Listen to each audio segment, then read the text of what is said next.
হাসরের মাঠে পুনরায় মানুষ কাদা মাটির নিচ থেকে কলিজা পাটা পিপাসা লইয়া উলঙ্গ অবস্থায় মানুষগুলা হাসরের মাঠে দাঁড়াবে। আল্লাহ বলেন, যখন মানুষ দাঁড়াবে, হায় রে, কলিজা পাটা একটা পিপাসা থাকবে। পৃথিবীর সব পানি তুমি তার গলায় ঢেলে দেওয়া হয়, তারপরও তার কলিজাটা ঠান্ডা হবে না, এই পরিমাণ পিপাসা থাকবে।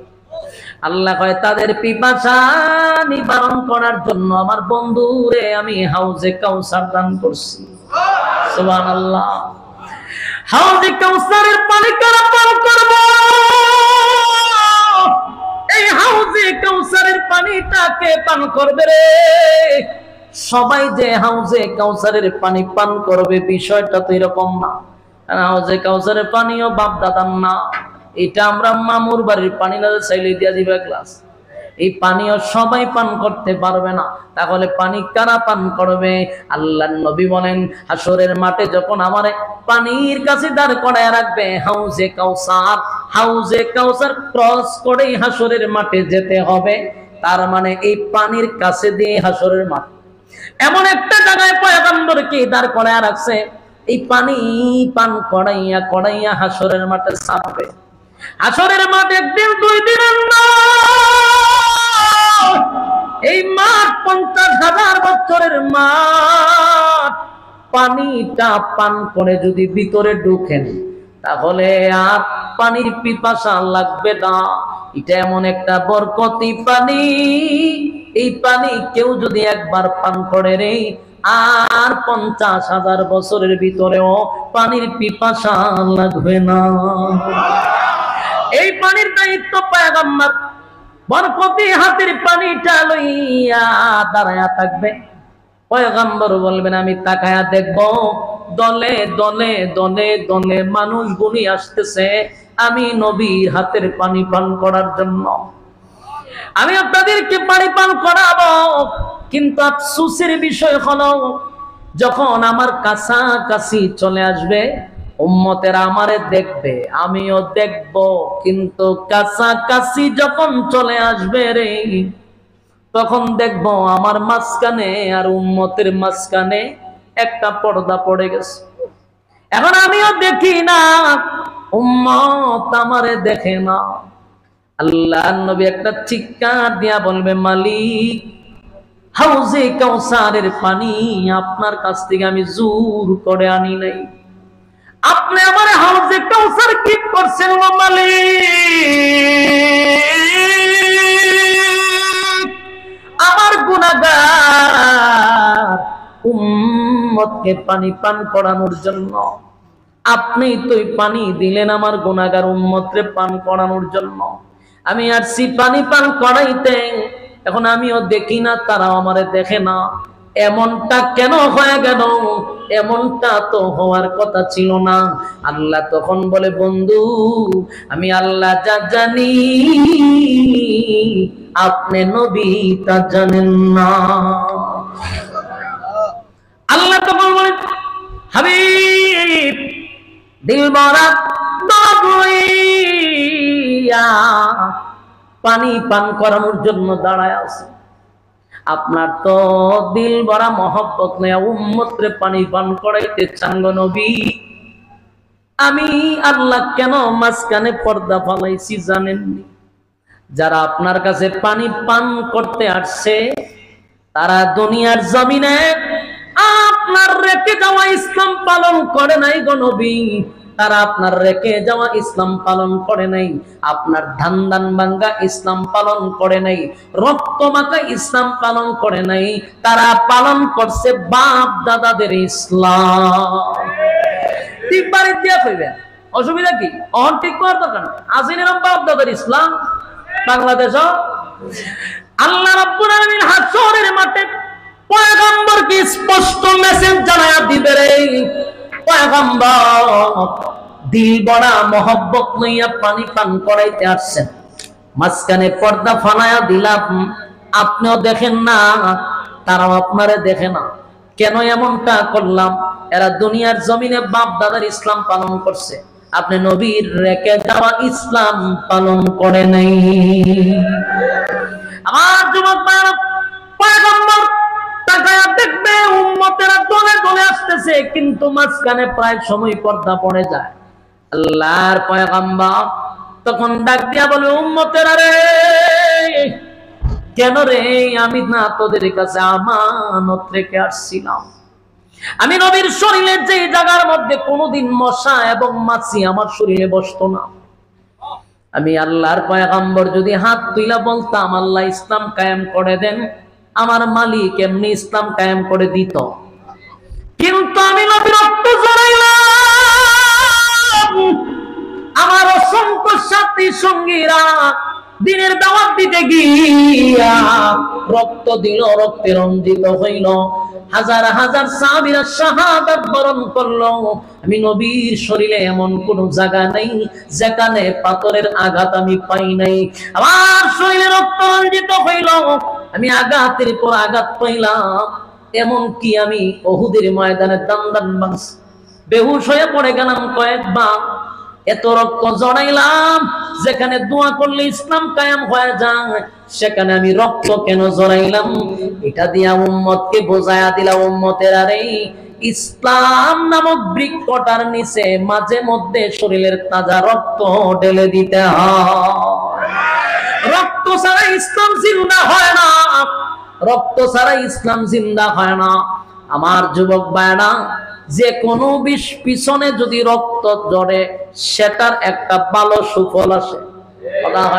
আমার সোনার ছেলেরা, কমলমতি শিশুরা, ছাত্র ভাইয়েরা যদি রক্ত না জড়াইতো, আবু সাইদের রক্ত যদি জমিনে না পালাইতো, এই বাংলাদেশ স্বাধীন হইতো না। এই রক্তের উপর দিয়া বাংলাদেশ স্বাধীন হয়েছে। এখন বিভিন্ন শকুনেরা চায় স্বাধীনতা নিয়ে যাইত। আমার যুবক ভাইরা, জিহাদের ময়দানে ইসলাম তারে জিন্দা করার জন্য সাহাবায়ে কেরামরা রক্ত জড়াইছে।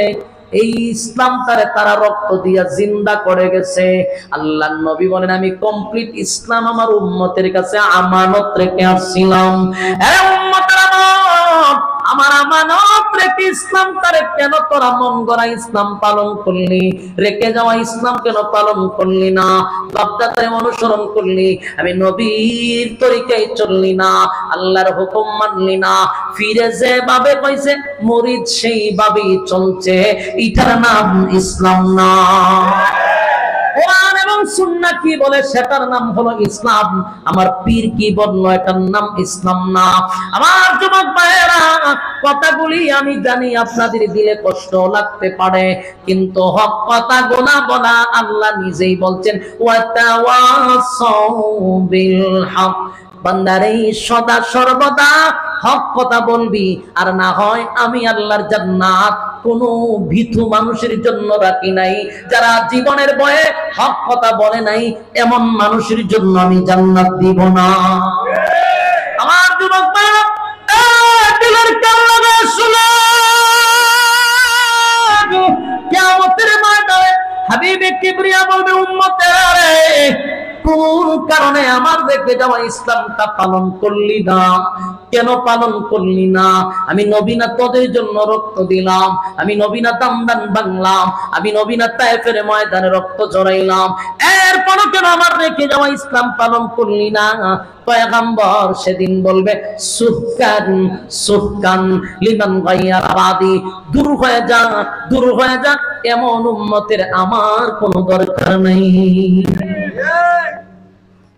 আপনারা শিক্ষিত মানুষ, সচেতন মানুষ, বলুন তো দেখি, হাসরের মাঠে যদি নবী বলে এমন উম্মতের কোনো দরকার নাই, সেদিন আপনারে কোন ফিরে বাঁচাইব?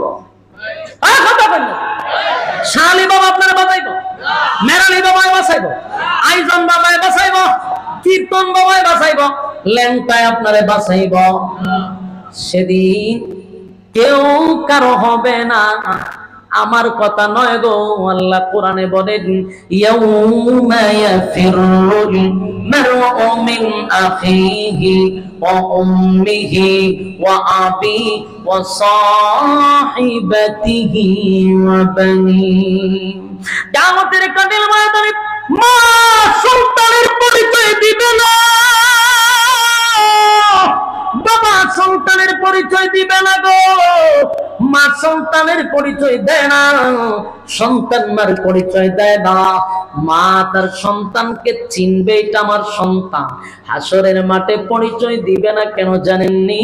যদি পরিচয় দেই, আমার কাছে যদি একটা নেকি চায়, বলো না আমি নেকি কোথা থেকে দিব? এই জন্য সন্তান যখন মার কাছে গিয়ে বলবে, মা গো, ও মা, দুনিয়ার জমিনে একটা মশা কামড় দিলে মা তুমি বরদাস্ত করতে পারো নাই, রাতের বেলায় যদি না খাইয়া ঘুমাও, সারা রাত তুমি ঘুমাও না, মা গো আমার শরীর যদি অসুস্থ হইছে, আমি যদি জ্বরে আক্রান্ত হইছি গো মা, মাতার পাশে বসে বসে সারাটা রাত কাটাইয়া দিছ। ও মা, এত মায়ার মহব্বত তোমার সন্তানের জন্য ছিল গো মা। আজকে তোমার সন্তান শুধুমাত্র একটা নেকি কম হওয়ার কারণে আমি চিরস্থায়ী জাহান্নামী হয়ে যাব। ও মা, একটা নেকি যদি তুমি আমারে দিয়া দাও, আমি তোমার ছেলে চিরস্থায়ী জান্নাতি হয়ে যাব। আমার যুবক ভাইয়েরা, শিক্ষিত ভাইয়েরা, আপনাদের হাতে পায়ে ধরে বলি, আল্লাহর কসম একটা কথা আমি মন গড়াই পর্যন্ত বলি নাই। কোরআনের আয়াত স্পষ্ট জানায়া দিল, ইয়াউমা ইয়াফিরুল মারউ মিন আখিহি ওয়া উম্মিহি ওয়া আবি ওয়া সাহিবাতিহি ওয়া বানি। এই আয়াতের স্পষ্ট বক্তব্য হলো, মা সন্তানরে এত চিনার পরেও কিন্তু সন্তানের কাছে একবারও পরিচয় দিল না। অথচ মা জানে একটা লেখে যদি দেই, আমার সন্তানটা চিরস্থায়ী জান্নাতি হবে গো। কিন্তু এরপর মা সন্তানকে একটা নেকি দিতে চায় না। উত্তর দেয়, আমি দুনিয়াতে বিয়াই বইছি না, আমার কি এর সন্তান ছিল, আমি তোমারে চিনি না। মা চিনবে, পরিচয় দিবে না। সন্তান বাবার কাছে যাবে, বাবা গো একটা নেকি দাও না, হাসরের মাঠে আটকা পড়ে গেছি। বাবাও বলবে, আমার দুনিয়াতে কোনো ছেলে ছিল না। ভালো করে চিনবে এটা আমার সন্তান, পরিচয় দিবে না। যদি একটা নেকি আমার কাছে চায়, নিজের স্ত্রী, যে স্ত্রীর জন্য আপনি নিজের গ্রামের বাড়ি ছাইরা বউয়ের সুখের জন্য ঢাকা শহরে বাড়ি করছেন, নিজের মা বাবারে কুড়ে গড়ে রাইখা বউরে লইয়া প্লাডে রাখেন, সুখ শান্তির অভাব নাই। নিজের মা বাবা কেমন আছে একবার খবর নাই। যেই বউরে সুখ দেওয়ার জন্য ডাকাতে আনলেন, ডাকাতে প্লাট লইয়া রাখলেন, শাশুড়িরে আনলেন, ননন্দরে আনলেন, আপনার শালীরে আনলেন, সবার খেদমত চলতেছে, নিজের মা বাবার খবর নিলেন না। এই স্ত্রীর জন্য এত কিছু করলেন। বিবাহ করার পরে মা চাইলে একটা শাড়ি দেন নাই, বউ চাইলে 20,000 টাকার শাড়ি দিতে আপনার কষ্ট হয় না, এটা আপনার ব্যক্তিগত অসুবিধা নাই। কিন্তু সেই বিবিটাও হাসরের মাঠে বলবে, আমি দুনিয়াতে কোনো বিবাহ হই বসি নাই, আমার কোনো স্বামী ছিল না। আল্লাহর কসম, আল্লাহর কসম, বিবি আপনাকে দেখে চিনবে, এটাই তো আমার স্বামী ছিল। ভিতরে ভয়, যদি আমার স্বামী আমার কাছে একটা নেকি চায়, কিভাবে আমি তার নেকি দিব? এই জন্য চিনার পরও বলবেন না আমার কোন স্বামী ছিল না, একটা নেকি দেওয়ার কারণে স্বামী অস্বীকার করলো। যুবক ভাইরা আমার, এখান থেকে স্পষ্ট বোঝা গেল দুনিয়া কেউ কারো নয় রে, কেউ কারো আপন না, কেউ কারো আপন না। আজকে আপনি যতক্ষণ আপনি মানুষকে করবেন, ততক্ষণ আপনি ভালোবাসা পাবেন, করবেন না ভালোবাসা পাবেন না। এই দুনিয়ার মতো স্বার্থপর আর কেউ নয়। যেমন দুনিয়ার মানুষ স্বার্থপরতা দেখাইলো, কিয়ামতের মাঠে আপনার সঙ্গে এটাই দেখাবে। দুনিয়াতে নিজের জীবনটারে শেষ করে ফ্যামিলির জন্য করলেন, সারাদিন পরিশ্রম করলেন, মাথার গাম পায়ে ফলাইলেন, সন্তানের সুখের জন্য, বিবির সুখের জন্য, ফ্যামিলিটারে সুখে রাখার জন্য। একবার আপনার নিজের চেহারার দিকে তাকায় দেখলেন না, শরীরের দিকে কেউ তাকায় দেখলো না। আমি সংসারের পিছনে দৌড়াইতে দৌড়াইতে আমার শরীরটা বরবাদ হয়ে গেল, আমার নিজের চেহারাটা পাল্টে গেল। একটু সুখের জন্য, মা বাবার সুখের জন্য, বাবার সুখের জন্য, বউয়ের সুখের জন্য, ভাই বোনের সুখের জন্য দৌড়াইলেন সকাল থেকে বিকাল পর্যন্ত। আল্লাহ কয় বান্দারে আমি তোরে দৌড়ানির জন্য বানাই নাই, বানাইছিলাম গোলামির জন্য। আমি তোরে বানাইছি গোলামির জন্য। আল্লাহ কয় বান্দা ওয়া খালাকতুল জিন্না ওয়াল ইনসা ইল্লা লিয়াবুদুন, আমি বানাইছিলাম ইবাদতের জন্য।